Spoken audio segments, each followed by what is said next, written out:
I'm driving a car that Motor Trend called the shape of tomorrow back in 1985. Yes, it is a 1988 Ford Taurus Wagon. I'm standing in front of a gold American estate car in base spec. Why am I standing in front of a gold base spec American estate car? Because this 1988 example of a first generation Taurus, even in L-spec, is one of the most significant cars of the late 20th century and possibly the most significant car for Ford in decades, as it saved the company.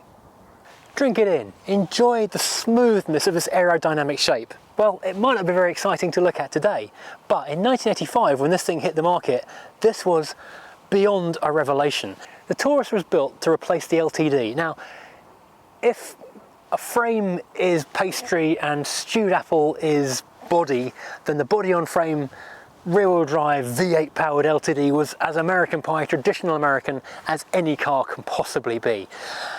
And this got it all wrong in that respect. The engine's in the right place, but it's facing the wrong way, it's driving the wrong wheels, it's a monocoque shell, it's aerodynamic, it's not American.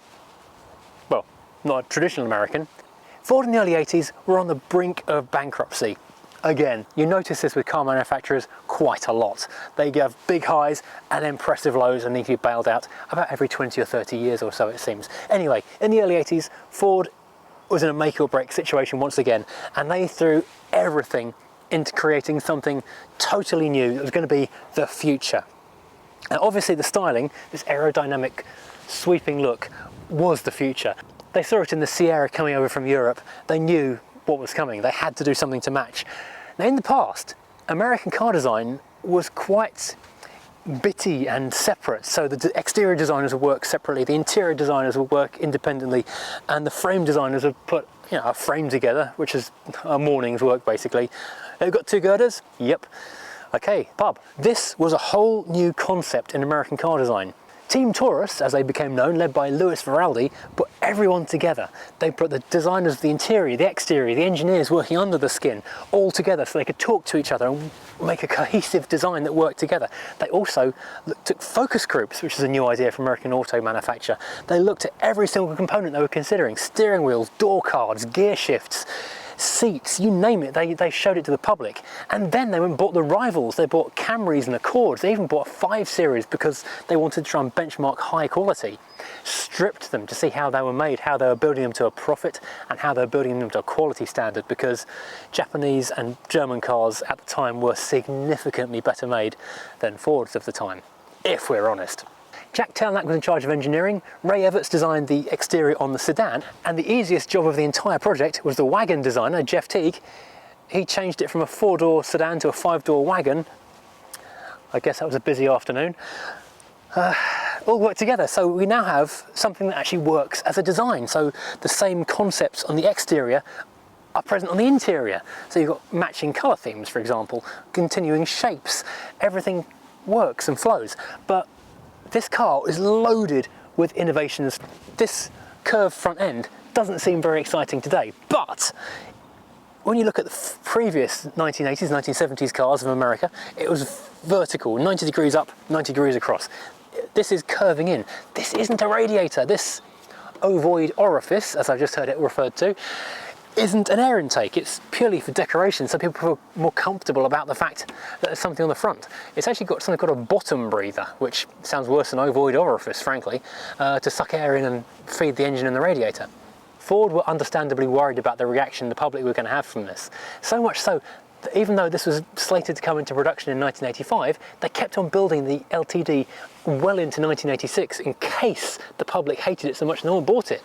And they had a regular looking radiator grille on standby so they could retrofit it to existing cars and put all the dealer stock with a normal looking face so people didn't run away in fear.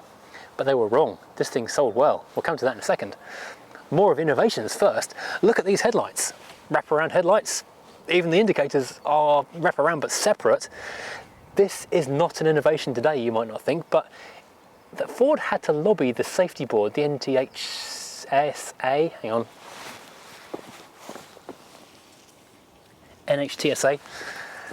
So there's a lot of letters in that, the NHTSA, National Transport Safety Advisory something, because up until that point, all American cars had to be fitted with either circular or rectangular lights. You weren't allowed to have an interesting shape that was flush fitting to the body and aerodynamic. It was against the rules. Ford had to argue to allow this to happen. They had to comply in other ways though, because this is the indicator here, and this is the indicator here, and when you have the hazard lights on and the side lights on, they flash off independently, so there's always a side marker on at some point. As you walk around the back of the car, or back further into the car I should say, the bonnet is flush fitting. The wipers are aerodynamically concealed by the lee of the bonnet here. Moving up this nicely raked windscreen, nicely aerodynamic. You've got aerodynamic mirrors, which are a novelty as well, not some sort of weird bolt-on chromey thing. They're different shapes though, because there are regulations in America regarding the shape of your mirrors, so that's a different size mirror on the passenger side to the driver's side, and of course objects in that mirror may appear closer than they are. And the door this is bolted to is also an innovation. This flush fits over the top of the car. This is a wraparound door. This is completely normal and standard today, but in 1985 world had pretty much ended. The door handles, again, door handles flush fitting.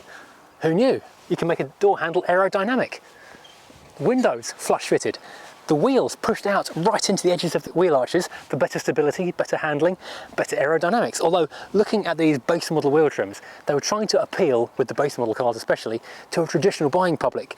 Wire wheels on modern cars look bizarre and anachronistic to me personally. I think a lot of modern people. However, wire wheels meant class and expensive. These are wire wheel hubcaps on this thing. It's so awful it's glorious in a funny sort of way. Now these cars were marketing firmly at the family, the traditional American buyers. So this has got loads more useful practical things. For example, you might think the split tailgate is special to BMWs, but no. Turn the key clockwise. You've got opening glass tailgate with easy access to your load area. Turn the key the other way. You've got a properly open boot. And this boot is cavernous. I mean, obviously it's a big American station wagon. It's going to be cavernous. But there were lots of options. This is the L spec. So you've got a load space cover, which is bizarrely mounted this high off the ground, on the base of the carpet. So you've still got 10 centimeters of uncovered load area. That's a very bizarre decision to make. Your spare wheel is here on the side, like on a Range Rover, behind a plastic cover. But under this carpeted floor, you've also got a carpeted spare wheel space. So you could, I believe, option a second spare wheel. Of course, you could also option a third row of seats. Typical family hauler. Don't forget, Clark W. Griswold drove one of these in Christmas Vacation. This is a proper American car. Just noticed quite a weird thing. This load space cover, which I just said is very low set, so about a third of your boot space isn't under the cover. No one at the engineering stage of this car, now hundreds of people must have been working on this thing, no one said, why don't we set this load space cover flush to the windows so we clear the spare wheel? Instead, they took the time to cut a notch out of it to fit around the spare wheel. I don't get that. Anyway, never mind. Having said that, this space under here, this carpeted spare wheel hole, is actually quite secure because as well as having a handle to lift it, it's got a key lock so you can lock things safely underneath there, and the whole thing does actually, with the use of this handle here, lift up to make a very big area. Lift handle to close. There are instructions everywhere in American cars. For example, on these 4 lash down points here, objects restrained not to exceed 50 pounds. See owner's guide. I don't know if there's a scale anywhere in the cars, I need to make sure. There's also a little cubby hole here for service access to the emergency fuel cut-off valve. So if the car's in a shunt, it will cut the fuel pump off and you can reset it. So pull the hood release, as it says on the catch inside, and then find the useful yellow labelled hood catch here and lift up. And notice actual proper struts, not messing around with a stick. This is kind of fancy. This is the 3-litre Vulcan V6. 2986 cc's of power. In fact, 220 horsepower at 6,000 RPM, which should be screaming its nuts off at that point, and 200 foot-pound of torque, which gives it, apparently, this is according to the internet, so the owner says, really, when I told him, 0 to 60 in 6.7 seconds and a top speed of 140. He was a little cautious of that being the truth. So I'm going to say yes because the internet says that's what it is, but we'll see, we'll see.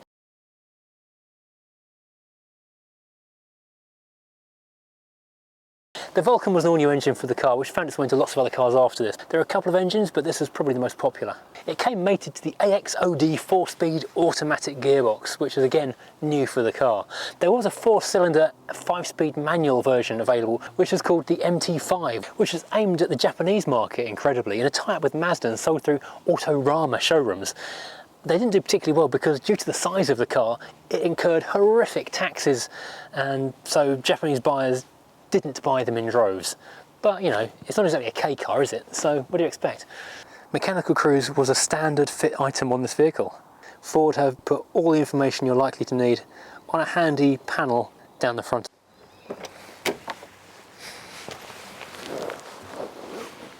Ah, this is comfy. Now, although this is 2 split seats, it's actually a bench as well. Move these armrests up, you've got 3 seat belts, the third one here in the middle. So this is actually a 3-seat front, 3-seat rear, twin bench car. Very traditional, very American. As a European driver, I'm struck by the level of equipment, even on the most basic zero options car that I'm looking at right here. This is a Taurus L, which is the bottom of the pile in terms of trim levels. And looking at what's on it, it looks like not a single box was ticked when this car was bought new. Probably by someone, an old person maybe buying their last car, looking at the trim level and the colour combination perhaps. And also the fact it was originally in Florida, so retirement home perhaps, retirement condo. So when this was built with pride in Georgia, they did the bare minimum, but the bare minimum was actually pretty good. So looking around the car, we've got immediately cruise control here on the steering wheel, which is an exciting thing, which is uncommon in European cars in the 80s, unless you're on a very high-spec car. We've got electric mirrors here on the door. That's exciting. But further down the door, I'm shocked I tell you, to find kit fit windows. Electric mirrors, manual windows. Who knew? But hey, let's have a proper look around this rather lovely festival of beige and fake wood. So these seats, oh, check out the beige velour. The beigeness is just overwhelming, and the darker shade of beige for the deep shag pile carpet and big beige mats, which I think are original as well. On the big beige door cards, we've got the electric mirror switches on the left hand side, of course. If this was a next spec up or someone had optioned it, you could have had electric windows switches just here, and behind this blank panel here there is a round hole ideally shaped for a loudspeaker, so you could have speakers for the radio here in the door. As it stands, there are only speakers up here in the top of the dashboard. You've also got a little cubby hole down here. It's fairly shallow and quite narrow, so it's good for, you know, pens and receipts and that kind of things. Just about get a wallet in there, but not much else. And a facelift later on in the car's life, got an all-new door card, not long after this car was made actually, which gave better armrests, bigger cubby holes. I think electric windows may have become standard as well at that point. Moving on in front of you, you've got the hood release, because that's a hood, not a bonnet. And Mercedes style, we've got this awful brake release, brake pedal for the parking brake, which it frees up the centre area for a third passenger, but it's a horrible thing to use. I use it in my Mercedes daily. I hate it. It would put me off buying another Mercedes, to be perfectly honest, because it's just a pain in the bum. Although current Mercedes have now got the electric thing, which I like even less. Let's go, there's another video in there entirely. As I said earlier, the design is more integrated, more cohesive now, so the light switch and the ventilation switches are all matching. They've got this kind of nice, I'm not sure what you call this really, it looks like an Angel Interceptor. So you've got off, parking and side, dip headlights there. And over here you've got your ventilation, temperature, power of the fans. The power of the fans compel you. And in between that, you've got a big Speedo, which goes all the way to 85 miles an hour. Now, although the car apparently can do 140, Speedos in America were mandated they couldn't go over 85 in the 80s because of the 55 mile an hour speed limit. Why would you need a Speedo that reads any higher than this, for goodness sake? And so things like when they made Back to the Future, the DeLorean had to have, I think, a European spec Speedo fitted because the Speedo in the car didn't reach 88 miles an hour to time travel. So yeah, on European motorways, it's possible to be driving off the clock. Now you've got your temperature gauge and unleaded fuel gauge. Interestingly, that even though the ignition is currently off, both needles are still active. And then above those two gauges, you've got 6 on either side, big warning lights. You can see the ones on the left are for obvious things like brakes and seatbelt warning. The right hand side ones have no indication as to what they might be. Now below this we've got our vents, because this car also has air conditioning as standard, so the aircon would be always on. A common thing on American cars, as American viewers will know, is just to have air conditioning just on. You wouldn't sell a car in hot states like Florida, where this came from, without aircon, because you would die. So you've got 4 big vents, 2 here for the driver, 2 here for the passenger, and a couple of little ones to blow onto the side windows, big ones for the windscreen. And in front of the driver, they are set in the least convincing wood I've ever seen. Now, it looks very similar to the fake wood in a Mark III Granada here in the UK. It didn't fool me in that either. It's where the design kind of changes from this kind of slightly curvy, angled look to very boxy all of a sudden. Because the 2 big boxy vents, you've got the boxy, very 1980s digital clock. Below that, you've got a very, very 1980s radio with lots of tiny buttons, which, I don't know, 9, 13, there's like 20 or so buttons or more on this radio cassette, which is actually weirdly kind of half hidden by the cowling, so that's kind of strange. And beneath that is the ashtray and the lighter, so you have got a 12-volt socket which you can plug in below the dash should you need a sat-nav. Over to the left, above the parking release, you've got heated rear screen on a toggle switch, which looks remarkably like the European Ford toggle switches. So that's an interesting world car part. But next to it is a aftermarket fog light switch, because when this car came to the UK, it had to have its red indicators replaced with orange indicators in the back of the car. And so the reversing lights were used, and then the fog and reversing lights were moved below the bumper. So that's the thing which has to happen to meet UK specifications if you're watching abroad. Now the steering wheel, it's very big but very thin rimmed, isn't it? And to the left you've just got one stalk which has got your indicators, your light flasher and your windscreen wipers with the variable rate on it. And you've got a tilt thing so you can change the angle of the wheel, which is quite nice. And significantly for, again, a European driver, quite unusual unless you've driven, I think it's maybe a couple of Mercedes but not much else, you've got the park reverse neutral on a column shift. Again, freeing up space for third passenger. And you'll notice park reverse neutral, and if you're looking at the cutaway, which I'm hopefully have dropped in right now, you've got 2 drives, one in a circle, one just a big D. The circular one is 4-speed. That's 3-speed with overdrive from the gearbox.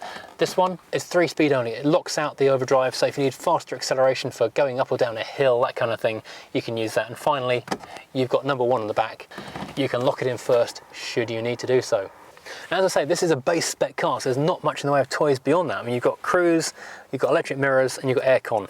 So you're doing quite well. You've got a radio cassette with just 2 speakers in it. You have got sun visors, but there's no mirrors in them, which is interesting. Let's go climb in the back and see what we've got over there. Oh yeah, I should also say, in the doors themselves, because of, you know, mandated federal laws, you've got a white and a red light, so if passing traffic can see your doors open.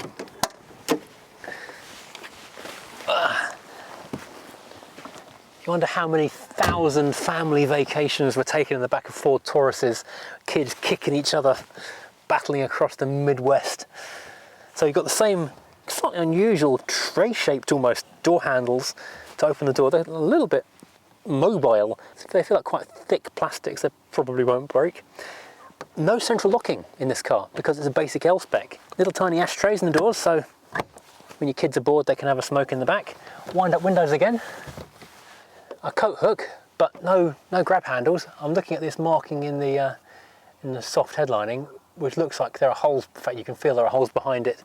So on the next spec up, there would be a grab handle above 3 of the doors. Interesting, this was in the car when it came to the current owner. We're committed from Nick Nichols Ford in Inverness, Florida. This is the supplying dealer. When this car was in the forecourt, this would have been in the little number plate holder on the front bumper. That's an amazing bit of nostalgia to come with this car, and it kind of gives a bit of proof, if it was needed, that this is a Florida car.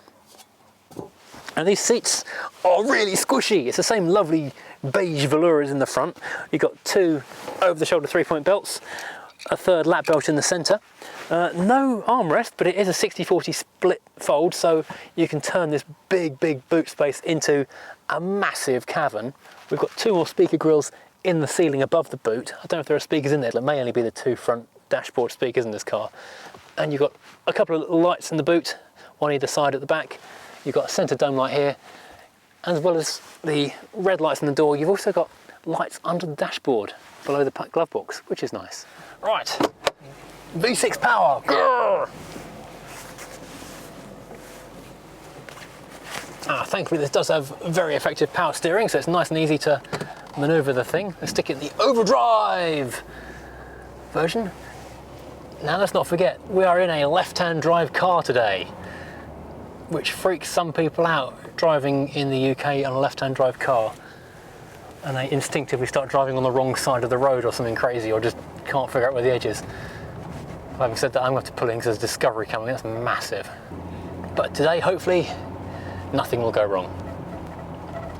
And when this car was launched, it was considered just wildly futuristic. It was just so massively different from anything else that the Americans had seen before, unless they happened to be some kind of Anglophile or Eurocentric and they were familiar with the newfangled Sierra over on our side of the Atlantic.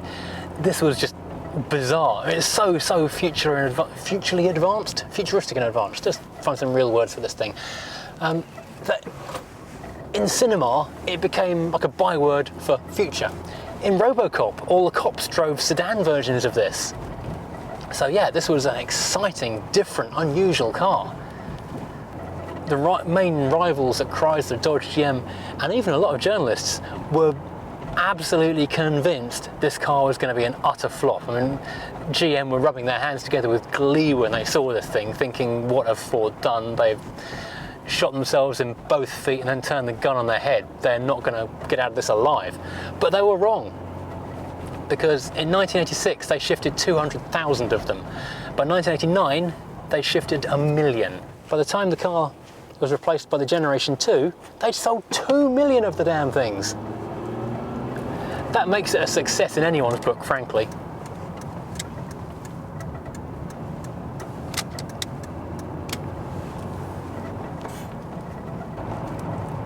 It sounds like a V6, but kind of not. It's got like an air rushing kind of turbo-y sound almost to it, but it's not turbocharged, obviously. The steering is nice and accurate. It's astonishingly light. I know I said it was light at low speed leaving the car park, but now we're on the road. It's fingertip feather light. It's amazing. The accelerator takes barely a prod to get the car moving, even up to just like 30 miles an hour in a residential area like we are now. It doesn't take much. And the brakes, the power brakes with a huge pedal. For such a big, heavy car, this thing just stands on its nose when you hit them. Now, something that may have worried potential buyers when they first drove one of these things was that with that big, curvy bodywork, the far corner of the bonnet does almost disappear from view. So placing it on the road, if you're not familiar with it, isn't exactly tricky, but you need to be very aware of where the corner of the car is, because it's quite a long way away from you. Oh, that's a nice noise for an everyday family car, and this was an everyday ordinary family car. In many ways, the most ordinary car you could buy in America. It's got a lovely sounding engine. It's nice having the indicator stalk on the left-hand side, as you can just be used to it, really. It just feels very normal. Sometimes with left-hand drive cars, making a sharp left is kind of tricky because you get blocked by the C-post. In this car, with its insanely big glass area, those back windows are bigger than some houses' front windows. They're just nuts. You've got no problem with that whatsoever. For an amazingly ordinary car, astonishingly American. Everything from the fake wood to the side exit exhaust, little country lanes we just came out of, which would not cause me a blink in my regular Mercedes estate, suddenly felt quite narrow. I'm sure you get used to it very quickly, but it does have a very big presence on the road. And though the brakes are good, it's only got drums on the back. Now, this is the kind of car that I really like. This is the kind of car that almost no one will bat an eyelid at, because they'll look at it and go, it's a big beige estate car, why do you care? But if you know cars, then you will know that this is more than just an estate car. It's not just a station wagon in a slightly bland colour. This is one of the most exciting and innovative cars that has ever been produced. This is the car that actually saved Ford Motor Company in America. In fact, in the Henry Ford Motor Museum, there was one of these on a display marked the most significant car of the 1980s, alongside the Chrysler minivan, which defined an entirely new genre of vehicle in America, in fact in the world. Although that minivan did kind of spawn the SUV later on, so we'll have words about that later. And because this is a six-seater, you do feel like you're really pushed far out to the left-hand, far extreme of the driver's seat over here. If you're driving on an interstate in America using the cruise control, which is standard, or in some rural road, which is probably quite wide as well, that wouldn't really be an issue. But on roads which are barely wide enough to contain a car this size, that does suddenly put you at a slight disadvantage driving wise.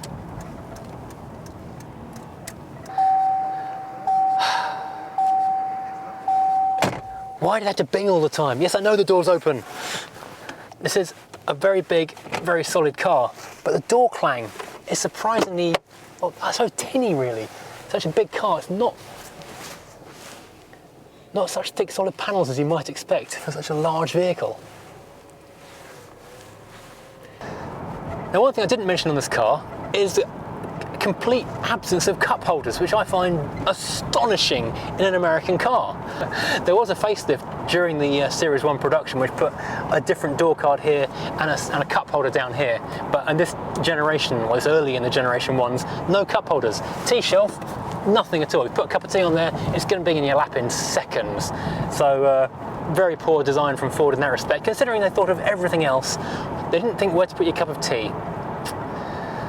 I guess the same guy who did the parcel shelf was responsible for tea holding responsibilities. There were 4 basic levels to this car: the L, the MT5, the GL and the LX. And the idea with this car was to sell you a level, an entry point into the car, and then load it with as many options as they could possibly sell you at the dealership. So you could have this car, buy an L, and you could probably spend more than the actual complete price of a really high spec car as standard by putting every option in the book on there. So you could have electric windows, sunroof, cruise control is already on here, leather seats, better wood, you name it. If you can think of a thing that you can put on a car, you can put it on this car. As it was, this car got none of that. Some little old lady or little old man drove into a dealership in Inverness in Florida and basically bought the cheapest Taurus they could, and that makes it something of a unicorn. So yeah, this car probably wound up in England with a serviceman. The only reason we could think of someone importing a car as base level as this, when you've got things like the high output in the range, would be that a service person brought it over with them to an American airbase in the East Coast, and it just stayed here. Why else would a base model, no option car have come over to the UK? Who knows? I'm glad it did though, because it's a fantastically interesting thing to roll around in. And there can't have been many that were sold with absolutely no options. This is a really unusual and interesting car. Now, that parking brake is a bit of an annoyance, but I think most people driving automatics in the States just slam it and park and leave it in gear, never even use it. It's interesting looking at how this design was influenced so heavily by Ford of Europe with the Sierra design, but then looking at the Mark I Mondeo, it looks almost like this has now gone on to influence back in return, back to the European design school. And in fact, everything that seemed so extreme and out of the ordinary when this car was new is now completely commonplace and normal. Wraparound doors, flush fitting everything. It just makes so much common sense. Why wouldn't you do it that way? In fact, this car had a drag coefficient, in fact it still does have a drag coefficient of 0.32, which is astonishingly low. I think only the Vauxhall Calibra was better at the time, famously having the best drag coefficient of any production car.